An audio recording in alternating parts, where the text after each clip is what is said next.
Hello, my name is Darya Tsymbalyuk. I'm the current Max Hayward Fellow at St. Antony's College, University of Oxford.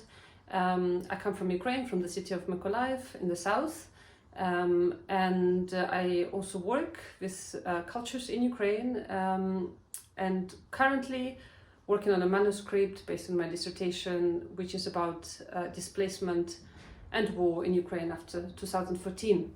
And while being here in college and thinking, this week is especially difficult and for a lot of Ukrainians, me including, and the month of February in general, because of course a year ago Russia escalated its war to a full-scale invasion. And so I was thinking what to do to mark this month. And of course, the best thing to do is to donate to Ukraine, obviously, and there will be rallies. There's a rally in Oxford on the 24th.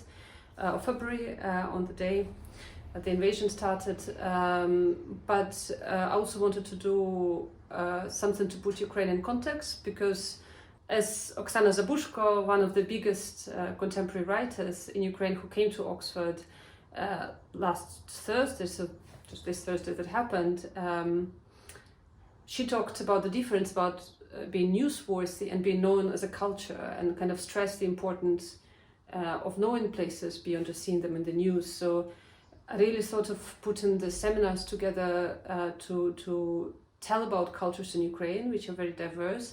And so the series is called Ukraine Resisting Cultural Erasure, and it features 6 seminars which take place on Fridays. We still have 2 more to go, so please do come. When I started thinking about putting together the seminars on culture, I was really thinking about the fact that for many people abroad, it was a surprise to see the extent of Ukrainian resistance. And I think that is because people know very little about Ukraine and about its cultural history, because resistance, doesn't come out of nowhere. It's part of culture.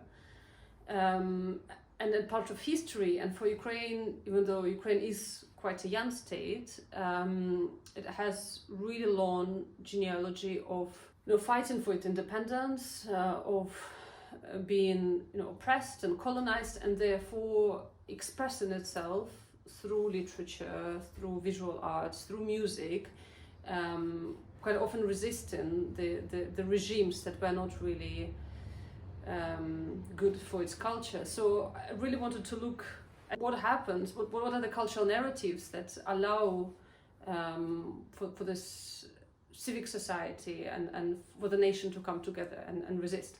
And so this is what we're doing at the seminars. We're looking mostly at 20th, 21st century, and we've had amazing speakers. We already had 4 seminars.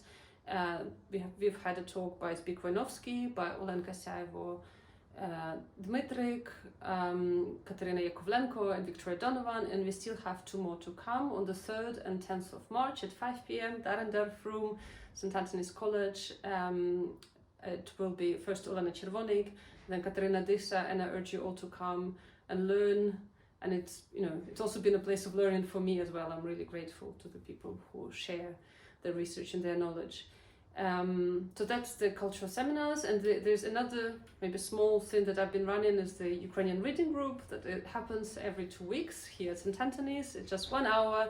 Currently we're scheduling it to be a lunch hour, so it's easy for people to make it.